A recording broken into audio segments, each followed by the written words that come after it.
seluruh amal ibadah itu yang afdal, yang lebih baik adalah amal ibadah yang disembunyikan. Kecuali ada beberapa amal ibadah yang mana kita disuruh menampakkan.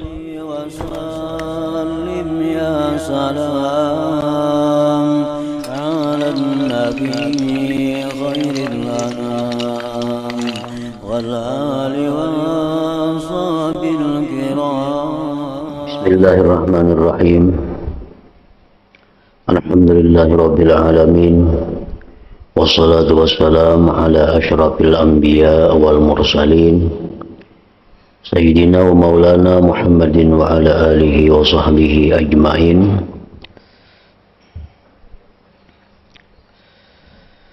Diceritakan dari Rabi'ah al-Adawiyah. Beliau berkata, semua amalku yang tampak tidak ada yang kuhitung. Semua amalku yang tampak tidak ada yang kuhitung. Artinya amal ibadahku yang kelihatan oleh manusia, maka amal ibadahku itu kada ku anggap. Karena barangkali amal ibadah yang kelihatan manusia itu ada bercampur dengan sesuatu yang merusak keikhlasan. Sehingga beliau menganggap bahwa amal ibadah yang kelihatan itu kada kawa dihitung sebagai amal. Seorang alim lain berkata, sembunyikanlah kebaikanmu sebagaimana engkau menyembunyikan perbuatan jelekmu. Sembunyikanlah kebaikanmu sebagaimana engkau menyembunyikan perbuatan jelekmu.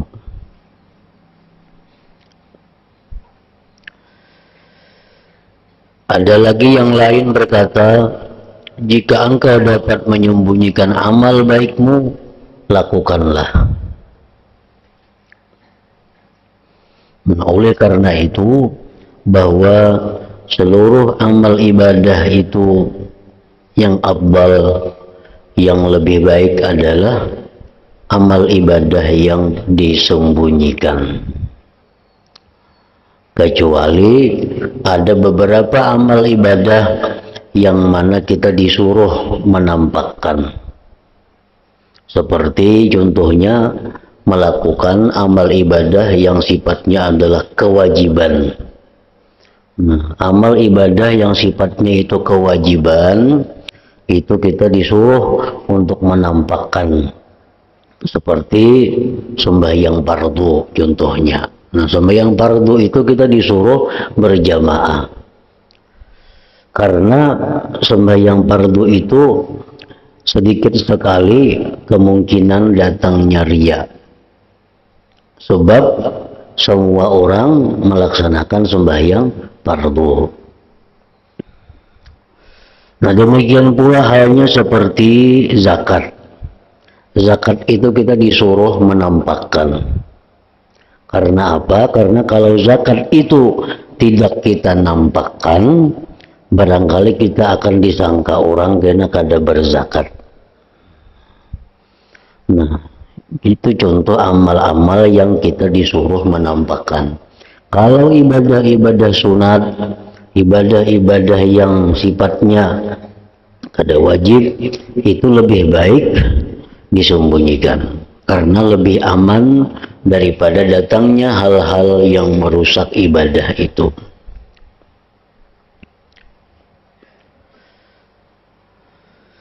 Diceritakan bahwa Rabi'ah pernah ditanya,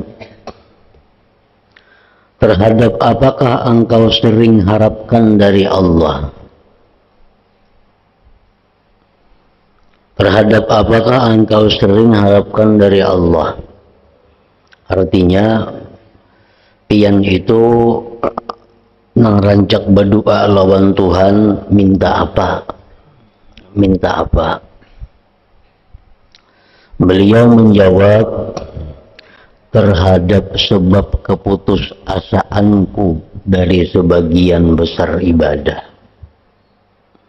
Artinya ujar Sidin bahwa aku seringkali minta, seringkali berharap kepada Allah agar aku jangan mengganang amal ibadahku.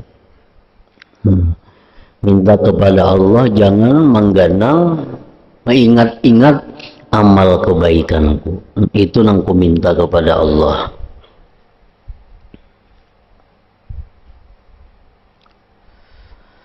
Diceritakan bahwa Muhammad bin Wasi' berkumpul dengan Malik bin Dinar.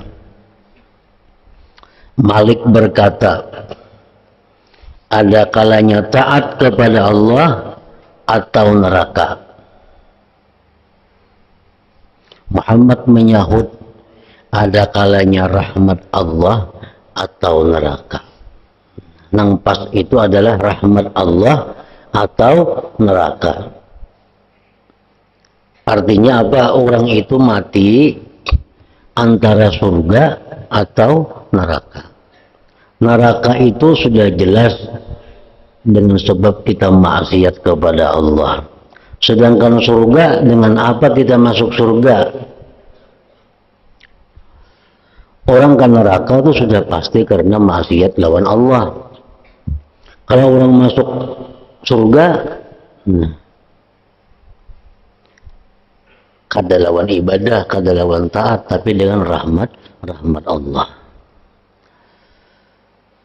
Malik berkata, aku sangat membutuhkan guru seperti engkau.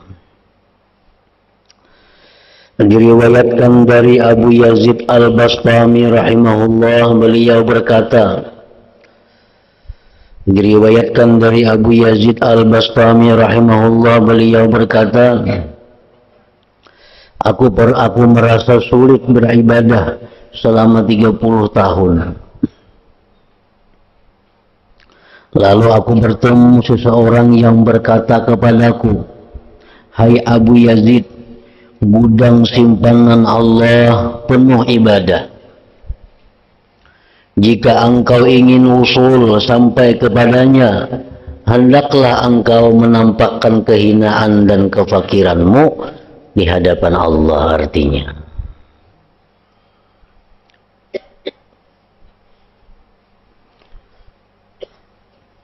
jadi kita merasa bahwa diri kita ini lemah, kita menyadari bahwa diri kita ini hina, kita menyadari diri kita ini berhajat kepada Allah. Itu merupakan satu ibadah yang paling cepat menyampaikan kepada Allah Subhanahu wa ta'ala. Nah, kelihatanlah ibadahnya, kada kelihatan. Kadang-kadang ada bacaannya, kada bebacaan.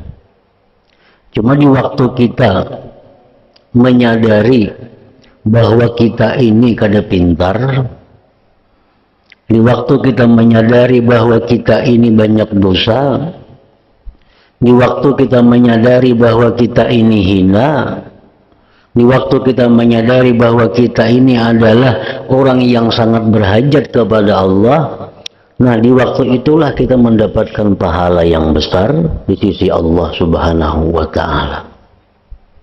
Nah sebaliknya, di saat kita menyadari bahwa kita ini orang pintar, di saat menyadari bahwa kita ini orang yang mulia, di saat kita menyadari kita ini orang yang hebat, orang yang bisa mengalahkan orang lain, di saat itulah kita paling jauh dengan Allah Subhanahu wa ta'ala.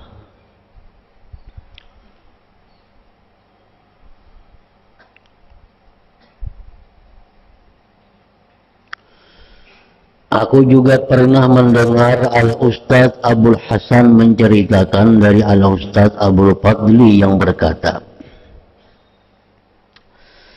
aku tahu bahwa taat yang kulakukan ini tidak diterima di sisi Allah.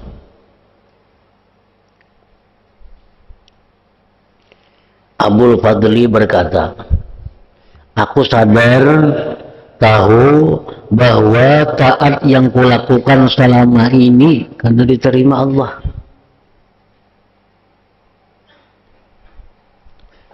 Sembahyang kunang berpuluh-puluh tahun telah lalu, puasanya, sedekahnya, zikirnya, aku tahu itu karena diterima Allah.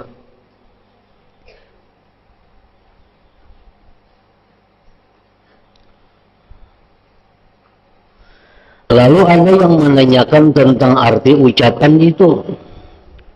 Kenapa pian berucap nangka itu? Bahwa amal ibadah pian itu kada diterima Tuhan.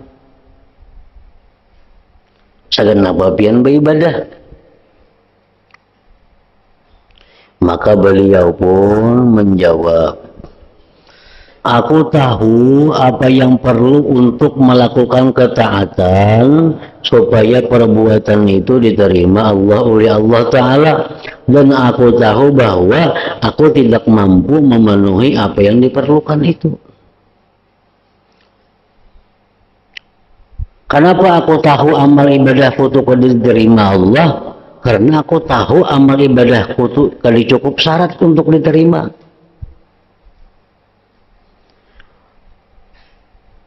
Aku tahu aku kada ikhlas dahulu tuh sembahyang. Aku tahu pada aku tuh kada ikhlas dahulu menuntut ilmu. Aku tahu bahwa aku dahulu kada ikhlas bersedekah. Jadi aku tahu bahwa amal ibadahku dahulu tuh kada diterima Allah.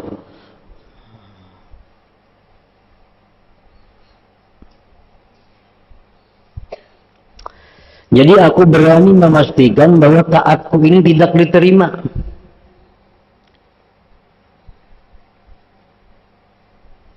Karena syarat supaya diterima ibadah itu banyak. Macam sembahyang umpamanya. Syarat supaya diterima sembahyang itu apa? Ikhlas. Yang kedua, syarat supaya diterima sembahyang itu apa lagi? Khusyuk. Sedangkan aku tahu sembahyangku itu kada khusyuk. Bapak aku yakin diterima.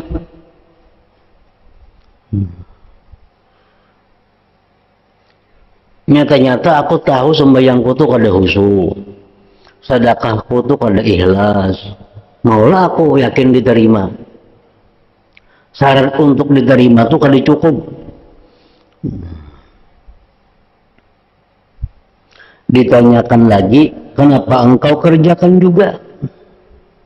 Kenapa pian aku aja menggawi? Sudah tahu kan diterima. Bersedekah pian masih mau aja bersedekah. Sembahyang banyak aja. Maka pian tahu itu sudah kan diterima Tuhan. Beliau menjawab, siapa tahu Allah berkenan membaguskanku pada suatu saat, sehingga nafsu ini bisa membiasakan amal baik. Jadi aku tidak harus membiasakannya pada permulaan. Itu alasannya. Biasanya siapa tahu karena aku di belakang hari Tuhan membaguskan hatiku bisa ikhlas. Siapa tahu karena Tuhan di belakang hari bisa membaguskan sembahyangku bisa khusyuk. Sehingga aku kadang-kadang lagi melatih diri. Nah, karena sudah terbiasa melakukan hal-hal seperti itu.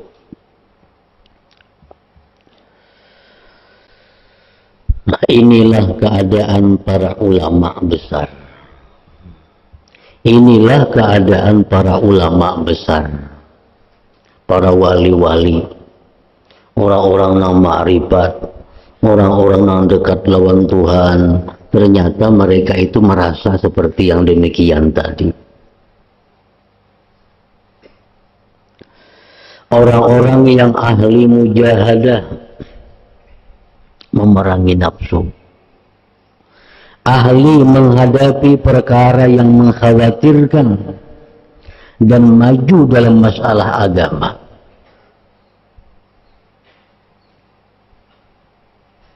Maka jadilah engkau seperti apa yang dikatakan oleh seorang penyair, fatlub li nafsika suhbatan ma'a ghairihim wa ka'al iyasu wa khabatil amalu hayhata tudriku bittawani sadatan kaddun nufusa wa sa'adal iqbalu.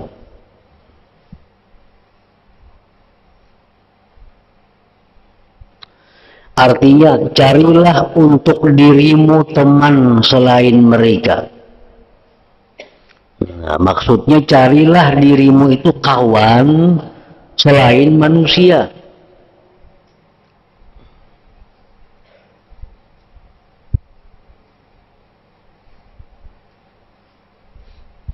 Carilah untuk dirimu teman selain mereka yang menyebabkan putus asa dan menyia-nyiakan semua harapan. Cari kawan nang maulah kita itu kada merasa hebat artinya. Cari kawan nang maulah kita itu kada berharap lawan amal kita.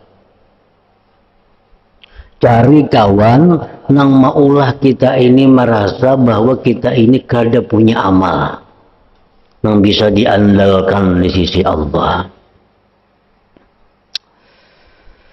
Jauh sekali jika dengan kemalasanmu engkau ingin menyusul para pemimpin yang telah memayahkan diri dan memperoleh pertolongan menghadap Tuhan.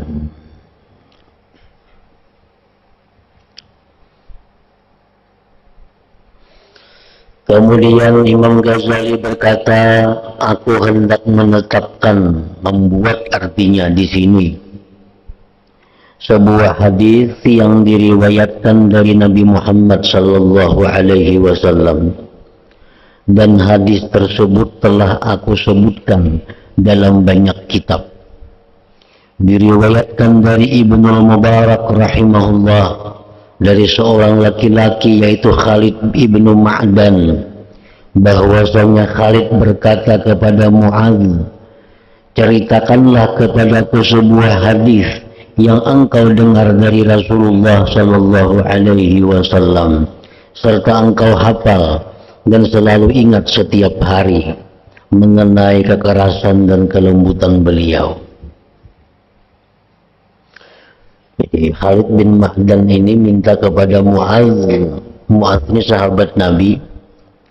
Ceritakan pang kepadaku hadis, wahai Mu'adz, nang mana hadis itu engkau selalu ingat. Mu'adz berkata, baiklah. Kemudian Mu'adz menangis lama sekali. Setelah itu barulah berkata Mu'adz, betapa rindunya aku kepada Rasulullah sallallahu alaihi wasallam. Lalu beliau melanjutkan, suatu ketika aku berada di dekat Rasulullah.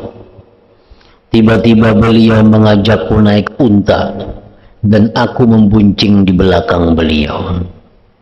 Sesudah berjalan beberapa saat, beliau mengangkat pandangan ke langit seraya bersabda, Alhamdulillahilladzi yaqdi fi khalqihi ma yasha ya Mu'adz. Artinya segala puji bagi Allah yang telah menetapkan hukum di kalangan makhluknya apapun yang dia kehendaki, wahai Mu'adz. Mu'adz menyahut, labbaik ya Rasulullah. Rasulullah bersabda lagi, aku akan menceritakan sebuah cerita kepadamu. Jika engkau hafal dan menjaganya, maka cerita itu akan bermanfaat bagimu. Tetapi kalau engkau menyia-nyiakannya, maka akan terputus hujjahmu di hadapan Allah Azza wa Jalla. Hai Mu'adz, Allah Tabaraka wa Ta'ala menciptakan 7 malaikat sebelum menciptakan langit dan bumi. Setiap langit ada malaikat yang menjaga pintunya. Dan setiap pintu langit Allah menciptakan malaikat penjaga sesuai dengan ukuran dan besarnya pintu itu. Lalu malaikat hafazah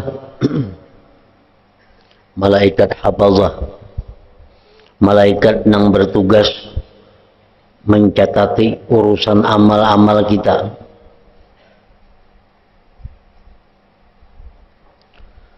Lalu malaikat hafazah naik membawa amal hamba yang bersinar bagaikan matahari.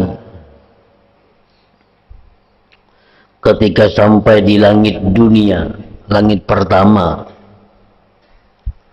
setelah malaikat hafazah menyatakan banyaknya amal hamba ini dan menerangkan kebaikan amal tersebut,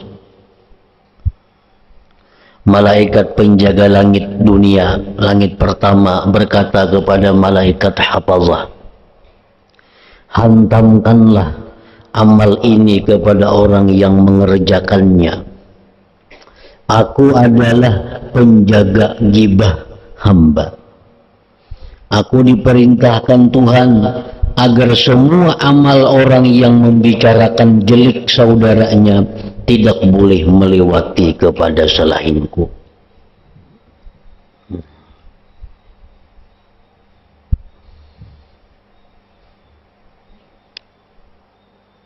Jadi di langit pertama tuh ada malaikat penjaga pintu amal. Sehingga amal-amal kita ini sebelum naik ke hadirat Allah itu mesti melalui malaikat-malaikat ini.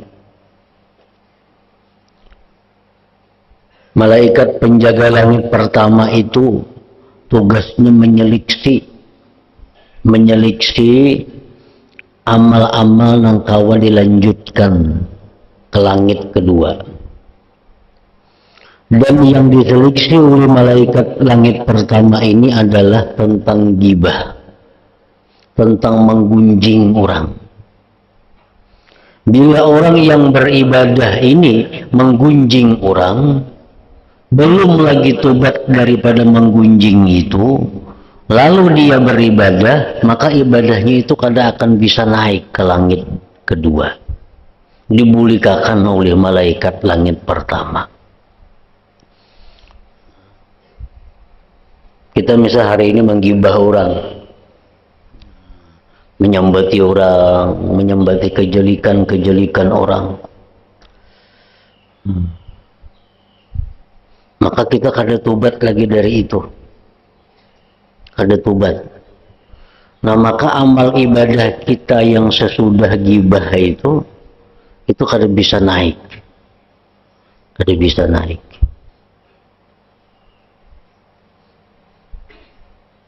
Karena ditolak oleh malaikat penjaga langit yang pertama.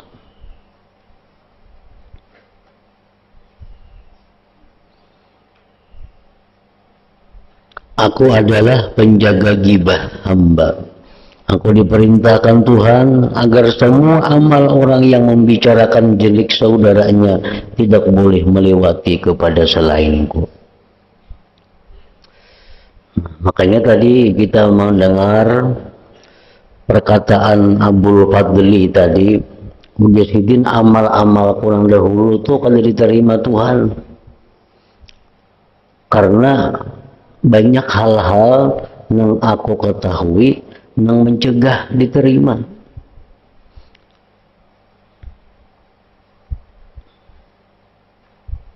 Seperti contohnya ini nagibah. Bila kita imbang menggibah orang, kita kada bertobat, maka yang imbah gibah itu kada kau masuk dulu amal. Kita imbang menggibah orang sembayangan. Kada ada lagi tobat daripada gibah itu, sembayangan, berzikiran, berselawatan, bermacam-macam. Hanya menggibah orang. Maka amal itu ditolak.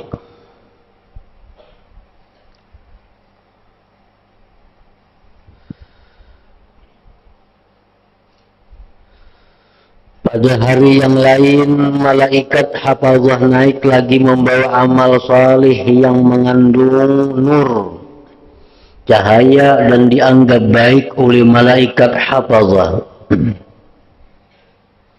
Tatkala sampai pada langit kedua, malaikat penjaga pintu langit kedua itu berkata, berhentilah. Artinya apa? Bahwa orang ini amal ibadah hamba ini sudah kawal lulus di langit pertama. Amal ibadah orang ini sudah lulus, artinya orang ini kada ada menggibah. Orang ini orang yang sudah tobat dari gibah, sehingga amalnya bisa terus naik ke langit yang kedua. Kita misal hendak sembahyang, kita istighfar, kita bertobat kepada Allah dari dosa-dosa kita, termasuk dari gibah, kita tobat.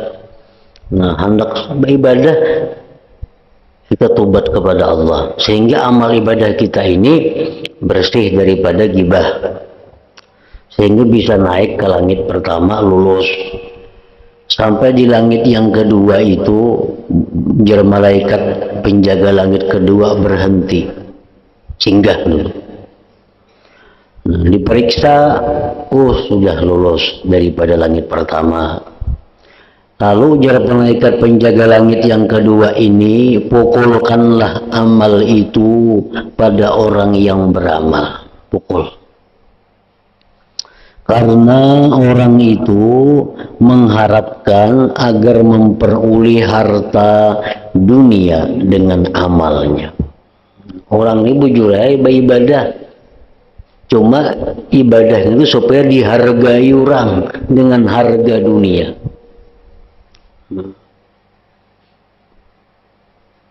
Bujurnya membaca Quran, bujurnya membaca salawat, bujurnya menuntut ilmu, tapi tujuannya supaya amalnya itu dihargai dengan harga dunia. Aku diperintahkan Tuhan, malaikat penjaga langit kedua nih, tidak boleh amal ini meliwati kepada selainku. Kemudian orang yang beramal itu dikutuk malaikat sampai sore. Kita beribadah tapi dengan tujuan untuk mengambil duniawi. Ini ibadah kita kan ada pahalanya. Sampai di langit yang kedua aja sudah dibulikakan orang.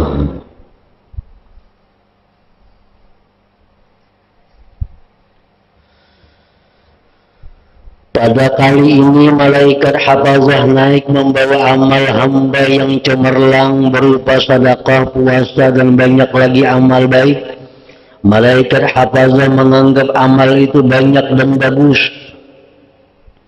Tetapi sampai pada langit yang ketiga, malaikat penjaga pintu langit ketiga berkata, berhentilah.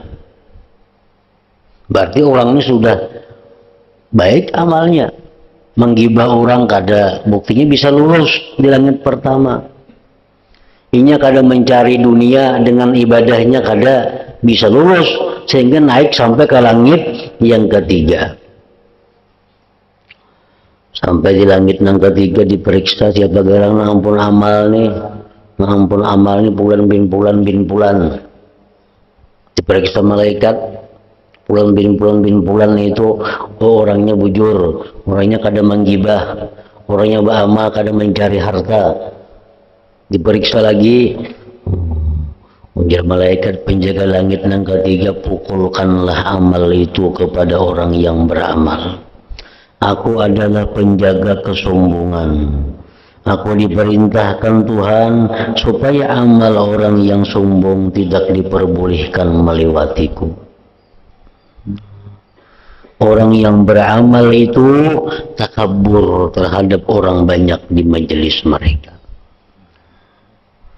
Diperiksa, sekalinya nang beramal ini bujurnya orangnya kada menggibah, bujurnya orangnya ini beramal kada mencari dunia, tetapi inya sombong, inya merasa paharatnya, inya merasa penjagaunya di antara kakawanannya. Inya merasa pemulianya di antara kakawanannya. Inya merasa penguatnya di antara kakawanannya. Nah, sampai di langit yang ketiga saja ibadahnya ditolak oleh Allah. Kita tuh beramal umpamanya, beramal supaya yang tujuannya terdahulu sudah kada karena Allah. Beramal atau tujuannya sudah karena Allah, lalu kabul, itu bukan kabul dari Allah, kada, itu hanya lanjuran, itu hanya dari syaitan. Orang tuh beramal, nang tujuannya beramal itu sudah karena Allah pada hulu. Ternyata kabul. Contohnya orang yang beramal supaya taguh umpamanya. Cuma amalakan ini nah, yang bilang amalakan ini taguh. Dia amalakannya, niatnya aja sudah kada bagus supaya taguh. Oh ternyata bujur taguh sekalinya, itu bukan diterima Allah, bukan Allah, kada, itu lanjuran melalui syaitan. Nang mengawaninya, bukan dari Allah, kada. Kalau dari Allah amal ibadahnya diseleksi seketat mungkin. Orang gibah kada kawa masuk amalnya, orang nang mengharapkan dunia kada kawa masuk amalnya, orang nang sombong ditolak amalnya.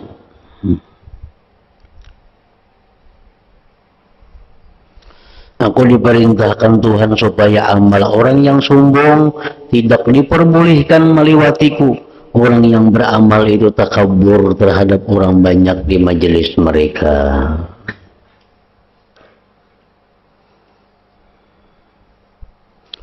Malaikat hafazah tadi naik membawa amal hamba yang menjurung bagai bintang, yang mencurung bagai bintang yang gemerlapan. Amal itu bersuara dan membaca tasbih, yaitu amal-amal puasa, salat, haji, dan umrah. Namun sampai di langit keempat, malaikat penjaga berkata, berhenti. Oh ini amal siapa nih? Banyaknya di malaikat. Ada puasa, ada haji, ada umrah, ada sedekah, ada zikir, ada macam-macam amal. Hebatnya ini amal siapa? Ini ujar malaikat hafazah, amal Fulan bin Fulan bin Fulan bin Fulan. Diperiksa malaikat Fulan bin Fulan bin Fulan ini, oh ternyata orangnya memang baik. Ini kada pernah menggibah orang. Ini tobat daripada gibah. Ini orang sudah beramal bukan karena mencari dunia. Ini orang kada sombong orangnya. Diperiksa lagi. Lalu jam malaikat penjaga langit keempat itu hantamkanlah amal ini ke wajah orang yang beramal. Berikan. Aku adalah malaikat penjaga ujub. Aku diperintahkan Tuhan tidak boleh membiarkan amal orang yang ujub melewatiku. Ini orang yang beramal sekalinya orangnya ini ujub. Orang ini merasa dirinya itu mampu untuk beramal. Ini mengagumi dirinya, awal melaksanakan umrah sekian puluh kali umrah umpamanya. Ini mengagumi dirinya, awal melaksanakan sembahyang 1000 rakaat. Ini mengagumi dirinya, kau bersedekah sekian banyak duit. Dibulikakan itu, kada jadi pahala, dibulikakan. Orang yang beramal itu memasukkan ujub ke dalam amalnya. Ada kawa juga masuk. Orang nang ujub itu kada kawa diterima juga amalnya.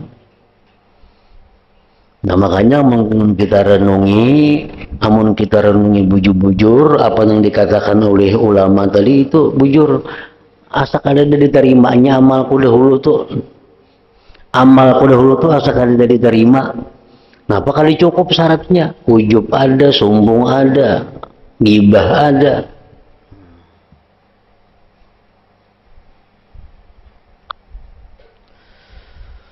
Dalam kesempatan lain, malaikat hafazah naik lagi membawa amal yang diarak bagaikan pengantin pria dipertemukan dengan pengantin wanita. Sesampai di langit kelima dengan membawa amal-amal yang banyak, yakni jihad, haji, dan umrah, dan yang terangnya seperti matahari. Ternyata malaikat yang menjaga pintu langit kelima berkata, aku adalah malaikat penjaga kedengkian. Orang yang beramal itu mendengki orang banyak. Ini amal siapa nih? Banyaknya amal. Ini amal bin Fulan bin Fulan bin Fulan. Diperiksa, yang baik orangnya ujub aja kada ada lagi. sombong kadada orang yang beramal ini, mengharapkan ganjaran dunia kadada, menggibah orang apalagi, sekalinya orangnya pahirian.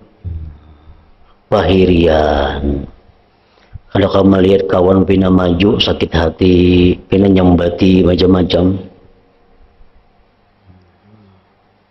Kalau kamu lihat kawan pina nyaman, kada katuju disambati kawan. Kawan berdagang payung pada seorang sakit hati disambati itu berdukun sakun itu. Nah itu pahirian.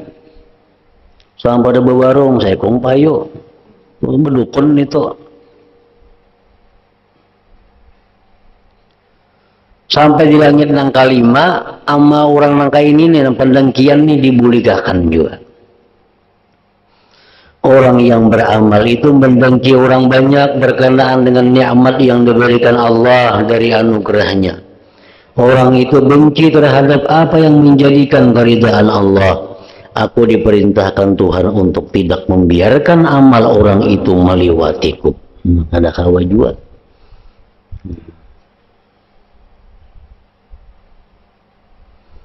Jadi sebelum beramal itu mesti bujur-bujur kita tobat. Sebelum beramal itu bujur-bujur bersih. Makanya disuruh kita istighfar, disuruh tobat, pagi disuruh tobat, kalau ada memperbuat dosa di malam tadi yang macam-macam. Nah kemudian kena kamarian disuruh pulang kita tobat, kalau ada siang tadi melanggar apa-apa yang kita langgar hukum Allah, supaya amal ibadah kita imbah tobat itu mulus, nah bisa naik ke hadirat Allah, jangan sampai ke singgah-singgah ngilangi langit ini nah.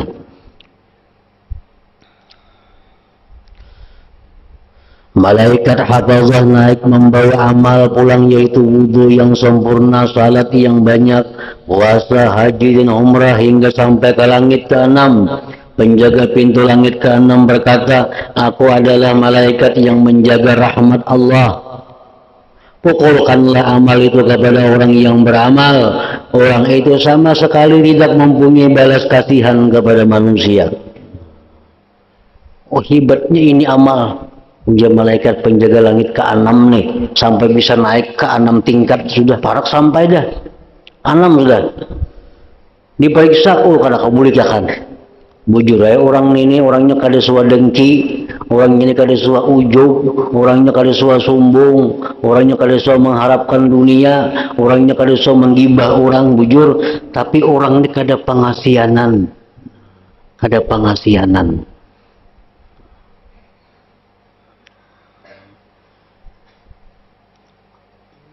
Orang itu sama sekali tidak mempunyai balas kasihan kepada manusia. Ada orang kesusahan, ini ada peduli, yang penting ini jalan. Jika ada orang yang tertimpa bencana, ia malah gembira. Aku diperintahkan Tuhan, amal itu tidak boleh melewati kepadaku selainku. Ini cukup ingat ke-6 aja, ke-7 kada kawan naik lagi. Malaikat hafazah naik membawa amal hamba yang berupa nafkah yang banyak, puasa, salat, jihad dan wara, yang suaranya bagaikan guntur, terangnya seperti kilat. Ketika sampai di langit ke-7, malaikat yang menjaga berkata, aku adalah malaikat penjaga sum'ah dan penunjulan diri di masyarakat. Orang yang beramal ini mengharapkan supaya disebut-sebut namanya dalam majelis-majelis, terpandang di antara teman-temannya, dan mempunyai kedudukan di kalangan orang-orang besar. Amal ibadahnya ini banyak. Ada orangnya sudah luar biasa nih. Orangnya pengasianan dengan orang. Kalau kamu lihat orang yang susah bantunya. Kalau kamu lihat orang sengsara disumbangnya. Kalau ada ujub, kalau ada sombong, kalau ada mencari dunia, kalau ada gibah, kalau ada dengki. Tapi orang ini ketujuh mencari nama. Ketujuh mencari nama. supaya apa? Supaya disebut-sebut orang inya itu orang nang sosial, disebut-sebut inya tuh orang nang mulia, inya katujuh benar disebut-sebut orang nang hebat. Nah, orang nang kada tobat dari itu amal ibadahnya sampai di langit nang ketujuh dibulikakan pulang. Aku diperintahkan Tuhan tidak boleh membiarkan amal orang itu melewatiku kepada selainku. Semua amal yang bukan karena Allah adalah ria. Allah Ta'ala tidak berkenan menerima amal orang yang ria itu. Nah, ke situ selanjutnya malaikat hafazah pulang naik membawa amal sampai habis langit yang ketujuh, tinggal lagi menghadap Allah Subhanahu wa Ta'ala. Ila hadratin Nabi sallallahu alaihi wasallam al-Fatihah.